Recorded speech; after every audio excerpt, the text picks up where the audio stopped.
Welcome to Coffee with the Sarlos. We are your hosts of the show, Karen and Kelly Sarlo. Whether you're struggling with grief or you just need answers, we connect you with spirit to find relief, clarity, and direction in life. We can help you move forward. Hi, Kelly. Good morning. Good morning. I have a little bit of a show today that can challenge people's beliefs, and I'm hoping that it will, in fact. So just a regular Coffee with the Sarlos? The fuck? Okay. Surprise, we're going to challenge your belief systems. That's a true statement.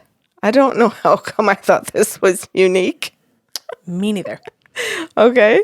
So I'm sure it'll be a great show. I just don't know why this would be any different. That's true. Okay. So the client's made up name is Lua. Okay. Yeah. And she starts the beginning of the session and says, "Do you think that you can get in touch with my brother for me?" And I said, "I will do my best, Lua. Let's see what comes through." So I turned to my left, which is usually where all the information comes in for me. And I said, "Are you there?" And a man says to me, "I am. And I'm going to appear as a grown man." And I said, "Oh, okay. So what happened when you died? Were you a kid?" And he goes, "No, I was a stillbirth." Yeah. And I said, "Okay." I said, "Continue telling me whatever you want and I'll give the information to Lua." And he says, our mom was about 7, I think he said, 7 to 7.5 months pregnant when she delivered him as a stillbirth, and that he was the oldest of 7 children total. And that I could start with that she would like to hear some of that as just the pure facts. And I said, okay. So I told Lua that, and she said, yes. She said, "This is excellent. Thank you." And she says to me, "I am writing notes." And she says, "And I am recording the session." And she says, "Because I have a whole bunch of questions I want to ask." And she says, "If you don't go through and answer all the questions, will you give me time to make sure that I go through my questions?" And I said, "Well, yes, we can do a combination of both for sure." She goes, "Well, I want you to go first to see which questions are left at the end." She says, and I'm curious about that, like how much he's going to answer and how much he's going to know what I want to know about him. I said, "That sounds like fun. Let's give it a try." So then I went back to her brother and I said, "What else do you want to say?" He says, "Well, I'm here with one of our sisters." And he says, "But the rest are on earth with Lua." And he said, "And my sister, our sister, passed as an adult well into her 40s. So she was not a miscarriage or stillbirth, abortion, a child, a baby, anything like that." He said, "I'm the stillbirth, but she died in her 40s. So I said, "Okay, do you have anything else to say?" He goes, "Yeah." He says, "I can tell you some more things about my sister." He said, "I've told you a little bit about me, and there's not a whole lot else I can say about me because I didn't have a life on earth." And he says, "So I'm going to tell you a lot about my sister, and I'm going to tell you about our parents." He says, "So I want to begin by saying my sister has her own children and her own grandchildren, and she has stepchildren and she has step-grandchildren, and that she has had 3 marriages, and that the 3rd marriage she's currently in, and that the first 2 men died. She was widowed twice." Whoa. Yeah. What a life. Yeah. And he says, "So I want her to know that I know her husbands and that they're here with me on the other side with our sister. I want her to hear that." And I said, "Well, hey, are your mom and dad there too?" And he goes, "Yes." I said, "Well, I'm going to say all of that to her then so that she'll know who's on earth, who's on the other side with you." And I said, Did your parents pass before you? Or pardon me, did your dad pass before you? I couldn't ask that about the mom because obviously she lost him as a stillbirth. And I said, "But was your dad alive or not?" And he said, "No, my dad lived for many years after, And he says, after I passed, he says, well, yes, because he had more children with the mom, but then anyway, there was complications with his own mom's life and other partners as well. So we had to sort between how many marriages Lua has and their mom had. They each had more than one. So Lua's life ends up being very much similar in many ways as to how many marriages and children and stepchildren and step-grandchildren that her mom has. So we go through and we describe Lewis to her. And then I explained, oh, your life is very much like your mom's in all of the regards of the family dynamics. And then she says to me, that's very correct. She says, it really is, Karen. So she was so excited about that. So you could see her with her pen and her paper, and she's ticking things off as I'm saying all of this to her. That because she's trying to see, did he know about my grandkids? Did he know about my children? Did he know about my marriages? Does he know which marriage I'm in and which number it is and all of this kind of stuff? So she's checking it off. And she goes, okay, you're doing so great. She goes, you just continue. I'm just going to continue. I love this idea of open. It's meeting a lot of my needs. I've still got questions, but I'd like to hear more. So then her brother says to me, she's very much like my mom and dad. She's very much like our parents in that our parents were very intelligent people. And he says now they were educated people. So they did go to school and get an education. Both my parents were professionals. He said they both had long careers. But he says, or pardon, not but, excuse me, I want to correct that, Kelly. And they both valued emotional intelligence. They both valued spirituality. They valued learning and constantly being curious about hobbies, about creativity, about sports, about nutrition.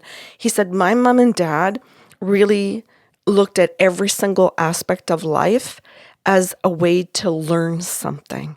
And so if somebody had a behavior that they didn't agree with, or they could see that there was an unhealthy behavior, they didn't run into judging it and being angry with that person. They would set a boundary around it. There's no doubt. But they were more curious about, well, why would that person see it that way?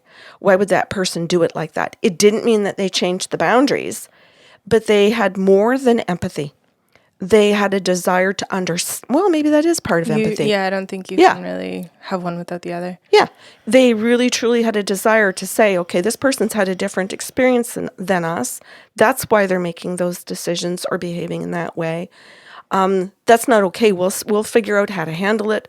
We'll figure out how to be a team and how to problem solve it. We'll support each other, and we'll raise our children to support each other. We'll raise our children to know that if they have integrity, that if they're coming with honesty, that if they're coming with a desire to seek to understand, with curiosity, to learn to be educated, we got their back. We got their back. And then we will teach all of them to do the same. So Lua then has done the very same thing in that she picks partners that are going to be a part of that team. And that's how they raise their children. And I said, Jesus, she found 3 men to do that? That was my first thought. Oh my God. But then, I mean, I understand there could be men listening to this going, she found 3 women to do that? Like, I understand that it could go both ways. Mm-hmm. But that was my thinking at the time. And he said to me, yeah, now tell her all of that, because I really want to describe the family that she thinks I didn't grow up in, because I never made it to the family in terms of being a human being, but I certainly know about my soul family. I certainly know about how my parents behaved with each other, and then from that place raised their children. So there wasn't a conflict. Like, we're going to raise our kids one way, but the two of us don't function the same way. They saw this continuum, right? This consistency. Lewis' brother says, I see all of her charts, books of them. And I said, well, what would be in that? Because I can tell her that. But if she's someone who's been educating herself a whole life, she may have a lot of books with a lot of charts, and that may mean nothing. So what do you mean? And he goes, oh, come here. He goes, take a look at the things that she puts in the particular books I'm talking about. So she has all kinds of charting systems. And he shows me like one kind would be for her physical health.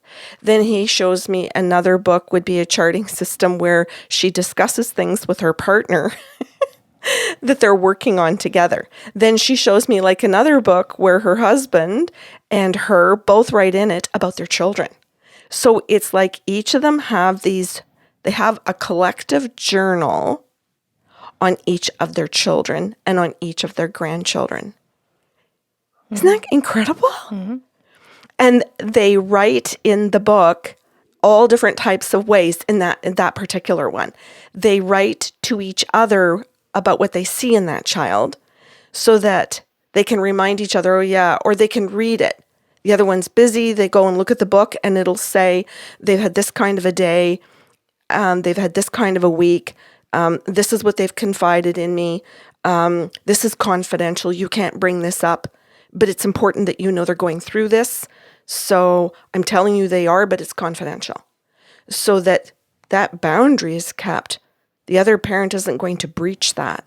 So this little journal is full of so many things, Kelly. I probably couldn't see in the entirety of what was in it, but he gave enough to me that her eyes just about fell out of her head.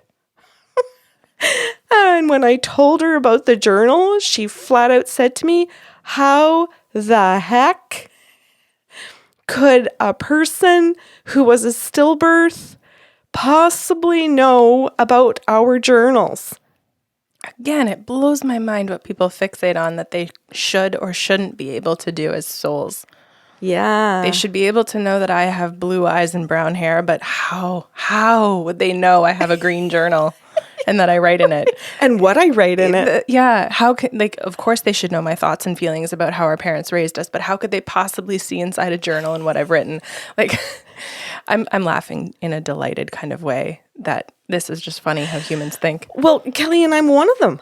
Like, clearly, I'm still one of those people too, because I'm still blown away by it all the time. So while I can be like you and think, isn't that interesting as to what kind of really sits with somebody that flips a switch finally and they go, holy shit, and they finally believe it. Mm-hmm. They're finally blown away.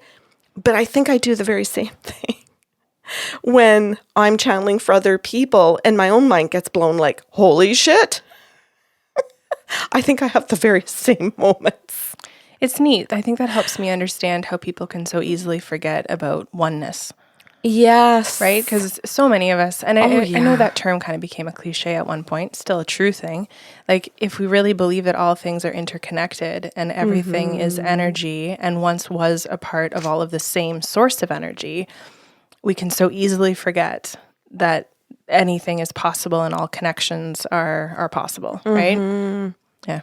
So good to know that even you forget about oneness. I certainly do. You dumb fuck. It's so fair though. And I don't know, you know, like sometimes I sit there and I think I could think in my ego that I'm a spiritual person. I could, but then this kind of a moment where I'm blown away that he's reading her journal and that I'm capable of understanding what was in that journal and that he's showing it to me. So I'm reading it and then I'm conveying that to the human. That blows me away.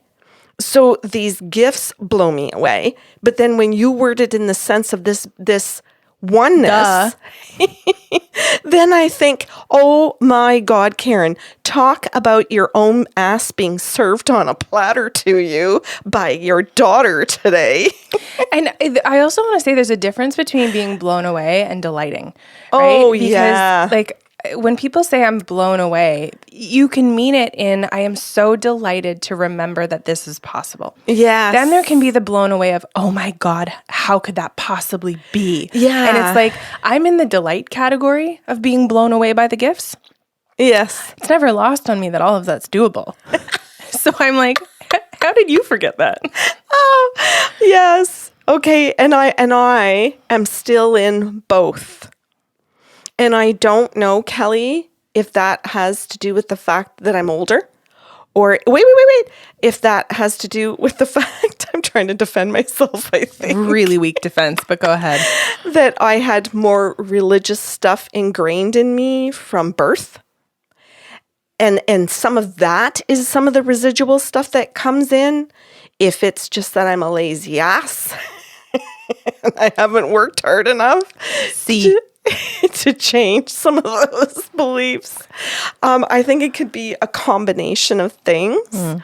And, you know, the people listening might make their own assumptions. And there could be other assumptions than what you and I are even saying that might not dawn on us. Totally. And I'm judging you with a much harsher light than I ever would a client because you're my mother. Well, and you have all these gifts and you've been practicing them for decades, right? So Yeah. it's like, hello, Karen. Yeah. Now, when I look at someone like Lua, I'm saying it fascinates me what people are like, well, of course he should be able to come through and talk to me and tell me what I look like and what my parents are like. It's fascinating to me that she wouldn't then think that he could read a diary. But then I think, okay, like I can have the empathy for the clients who don't live in this kind of a world every day, because I think very much we have creativity beaten out of us. So we get into a lane of thinking, okay, a medium can channel a dead person can talk about X, Y, and Z, but not A, B, and C. Yeah. And then A, B, and C happen and you're like, oh my God. Of course, right? We didn't have the creativity in our minds to think, well, if my stillbirth brother can come through and tell me this, what else is possible?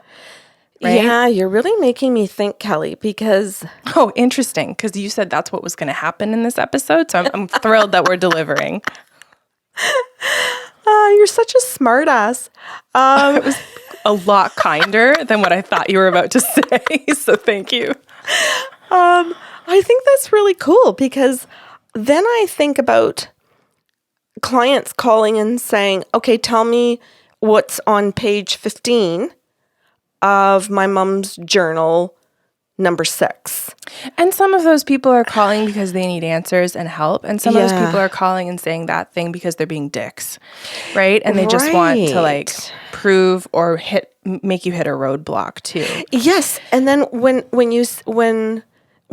I believe in the oneness, and of course that this is happening, then I think of, and I get nervous that there will be the client that calls one day and says, well, you said on this podcast on January 16th or whatever the date is when this airs, that you read this person's journal and that you were able to describe everything in the journal. So you should be able to do this for me. So read what was on his will. And I am asked that. And that makes total sense. And I think that I would probably be someone who would call and be like, hey, I heard you could do this. Can you do it for me? Yeah. Which is a totally fair request. And then we have to remember that, but we weren't the bosses who were in charge of what we were allowed to know or allowed to say. So if the guides look at us and go, no, right? We're like, oh, sorry, we're just the messenger, right? I don't get to make the decision as to whether or not I'm allowed to. Yeah. They tell me if I'm allowed to. Yeah, because in the same week, I know this for certainty, and within the same week as Lua's session, another client had seen me that week and asked me to read her uncle's will. Yeah, why not? He passed away in Italy. It didn't come down the pipes the way that he said and promised his niece, how she was going to be the sole beneficiary of that will. And she got not a penny. Not a penny. And she took her aunt to court and lost. So she also lost all of the legal fees to fight for what her uncle had verbally promised her. And then she said, please read the will. Is there a second will? Did my aunt write like another will? And that's the one that went to court. Well, it turns out that yes, her aunt wrote another will. This is a juicy episode. Yeah, she did. And she had him sign it when he was dying. And she had her children witness it. Oh, yes. And so then she wanted me to read the original will. And I had to ask the guides how much of that will I could read. Well, they would only let me read a small portion of it, but I wasn't allowed to read the entire thing or tell her where it was, and so on and so on. So I wasn't able to do all of the things that she wanted. And I guess that's the piece of me that is always like, well, let's see what I can do and what I can't do. Yeah. And I mean, that's a great example of like an injustice, right? Where as humans, and I'll speak for you, you can correct me if I'm wrong, like as humans, I would love to be able to right that wrong. Yes. By accessing and giving that information, because injustices are awful. Yeah. And even with a pure of heart desire to do that, we also understand that there are soul contracts about how lives are supposed to play out. Not that this person deserved it. Not that this person wrote this into their contract. Not that it's fair on any level, but that we can't actually control anything, any outcomes, just because we think it's the right thing, right? Or the fair thing. So that's part of the frustration of a lot of these gifts is, well, if I can access something as beautifully insignificant but heartwarming as a journal entry that was about loving a kid, how come I can't give this really what feels necessary thing to this individual to help their life, right? Yeah. Same reason why we ask why, good people get cancer and die. Yes. Yes. It's the hard parts of life. This went in a very different direction than I anticipated. Yeah, because of our own conversation. Okay, so where do we go back to? We go back to Lua. We go back to her brother, who was telling her about her personality. And I want to say another thing that he said, actually. He told Lua that the way that she raised her children, who are all adults now, was treating them all equally. So I want to explain this. So she treats them all equally in that she loves them all equally, respects them all equally. They can have their own religions, which they have. Her children have left the religion she's in to join spouses in their own religions. And then she welcomes their family and their children, so her grandchildren, into her family and embraces their celebrations, embraces their beliefs, and tries to educate herself as much as she can about their beliefs so that she's not crossing those boundaries or being offensive, even though it's outside of her own belief systems. So there's this equality and desire to know and love them for who they are. So if she has Jewish grandchildren, she'll go to their celebrations and be part of what they're experiencing in life, even though she's of a completely different religion. You know what? I was standing in Pet Value on the weekend. Another segue? Yeah. And Teo wanted to show me the fish tanks. Like, I'd never seen fish tanks before. And there's 2 types of fish in many of the tanks. So they write down the names of the specimens that are in these tanks, right? That can get along?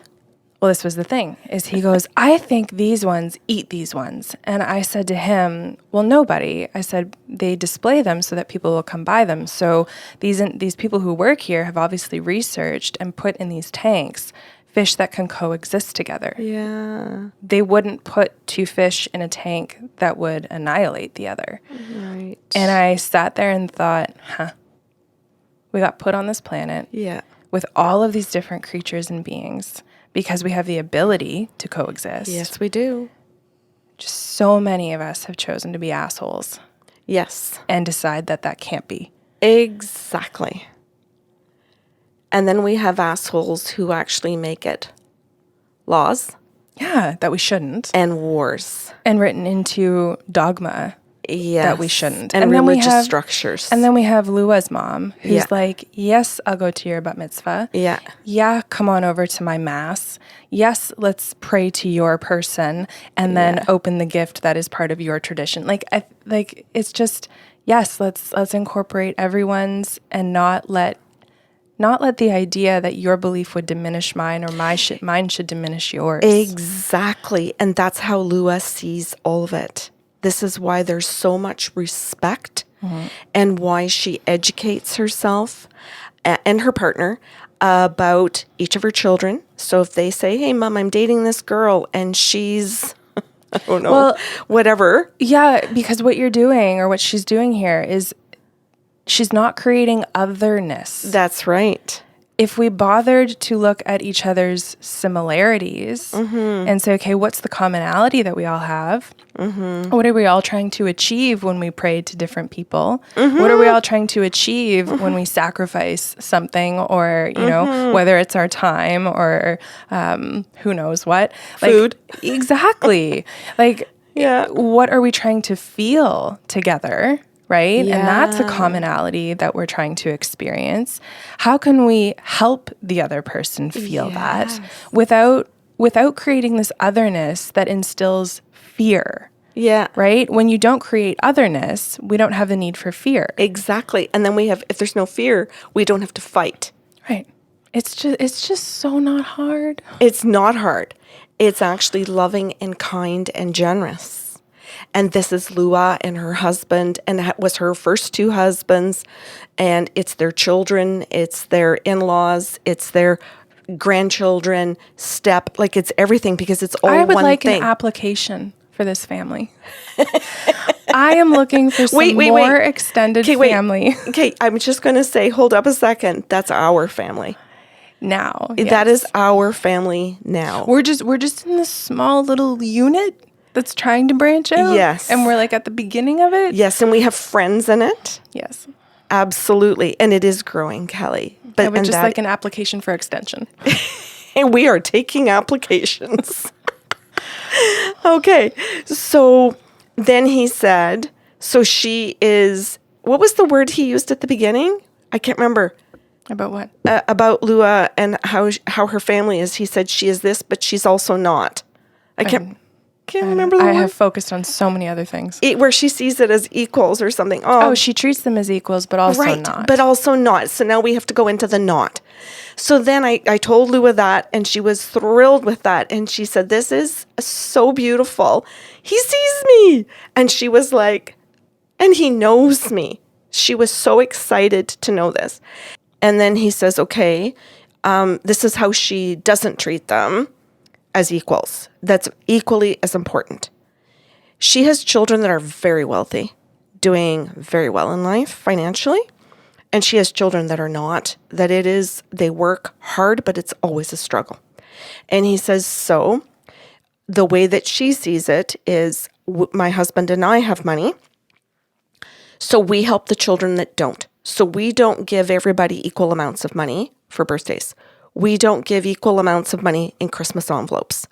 We don't give equal amounts, and we let our children know that.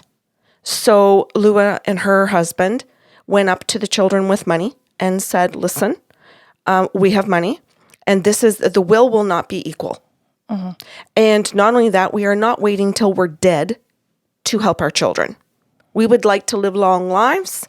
We're not holding out the money, and then you guys have to hope that when we die, that your siblings are going to get financial assistance. We're going to help our children now. You guys don't need it. So how else can we support you? Mm-hmm. Because we want to support you equally, but it doesn't have to be the same thing of equal value. Mm-hmm. So some of the other children said, oh, we could use some help with some food. Mom, if you could, bake something every once in a while, we'd love that. Convenience. Yes. Or, oh, we don't need anything, Mom. We can afford the food. We've got a cook. We've got this. We don't need anything. And as a matter of fact, what do our siblings need? Well, they need to put kids through university or school or careers or start their own businesses. They need snow removal. They need whatever it is that they need, right? Mm-hmm. Their kids need. Okay, how much is that going to cost? And so what they do is the siblings and the parents put their money together and give a gift to the siblings that need help, that raises their standard of living, their education, opportunity, And nourishment. I think it's worth saying, like, we can't just say that raises their standard of living without also acknowledging that it lowers their stress. Oh, that's what I was just going to say. Right? You interrupted. That's my role in the podcast, so... I don't know, it's like you forget how the podcast works in this entire episode. Go on then. No, I really wanted to say that because I think some people hear a very, status quo definition or term, to say standard of living, and people are like, yeah. But they don't continue to hear or feel what it means to raise someone's standard of living. We hear it and we think it's very like, a technical term, a government term, someone else's responsibility term. And then it's just like there's no connection to what it actually means when we raise someone's standard of living and how you have just increased their well-being by decreasing their stress, which means that they can show up in a more whole way for themselves, their children, their career, their community, etc. Right? This isn't just one thing, like housing is affordable. That's right. And if people are listening to this and they're just like, I don't really understand the whole equal but not equal thing, like, let's take money off the table for a second and think about having 2 children at the table. If you have a kid who is 100 pounds soaking wet at, 11 years old, and I don't even know if that's crazy or not, but then you've got a 15-year-old who is now 160 pounds and is working out and has the appetite of a fucking quarterback, you don't sit down and give them the same portion and say, I love my children equally. Mm-hmm. That's not loving your children. Mm-hmm. That is over-delivering to the kid who's 100 pounds soaking wet and doesn't need what he's been given. Mm-hmm. And then you're depriving the one that actually has more need. Mm-hmm. Right? Like, I think people get into money and just think, well, more is always better. And there's a scarcity feeling of like, well, you can never really have enough because you want to have savings, right? Oh, absolutely. When we think about food and we think about going hungry, if we don't have enough before the next meal, we can start to understand how a kid would actually need to literally be fed, have a need met, right? Oh, I've seen this on Facebook lately, Kelly. Yeah, where they're standing at a fence with boxes. I saw that, but I also saw a guy going around interviewing people saying, how much do you think it would cost to retire in Canada? And I thought, what the fuck is that? And the people are coming back going, oh, I think 500,000. Oh, I think 100,000, 1 million, 10 million, 1 billion. And so you hear people's answers, but then he doesn't do anything with that. That's all he's doing. That's all he's asking, and the clip ends. And then I sat there and I listened to that and I thought, okay, what is the purpose in asking that question, and what's really motivating that kind of a YouTube, what do you call it, reel, video? And I got to thinking about how that's perfect for instilling fear in people, that they'll never have enough money to retire in Canada. So is the person who said 100,000 right? Well, no, they look stupid because they said such a small amount. And that person, by the way, was like maybe 16. And then as you see, 16 years old. And then you see the people that actually give the answer, $1 million, 30 million or whatever. They're older people. So it's like, oh, well, I better take their answer because at an older age, they must know what it is. So now if I buy into that, then even if I have $1 million in the bank or 500,000, I can't share with anybody. I've got to keep saving my money for me. It to me, that kind of video is purposeful in creating fear in people that I'll never have enough. Therefore, I can't share. Therefore, I can't take care of others. And again, it's what you said earlier about other instead of the cohesiveness of the oneness. That we need to take care of each other. Mm-hmm. So if you think about that 11-year-old kid looking down, seeing the same portion as the 15-year-old and going, I only need one of these or two of these, here you go. this will help you because I don't need it, then we can actually foster the community, the collaborative or cohesive, instead of creating fear from a very young age. Okay, back to your story. Oh, so Lua's brother describes how the entire family comes together to see each person's needs and evaluates and says, so what does our niece, so-and-so, Mary, for example, what does she need? Or, what activities is she doing? Is she looking to go to school? Is she looking, what are her hobbies? And what does she want out of life? So the group then can evaluate what Mary needs and decide, do the parents need help with that? And if they do, well, here are the funds. We can make that happen for Mary. And we just give the money to the parents. And Mary gets to do what she wants or what she needs or whatever the family can provide. So I described that to Lua and she said, that is correct. And then her brother says to me, and that's exactly what our parents did for us.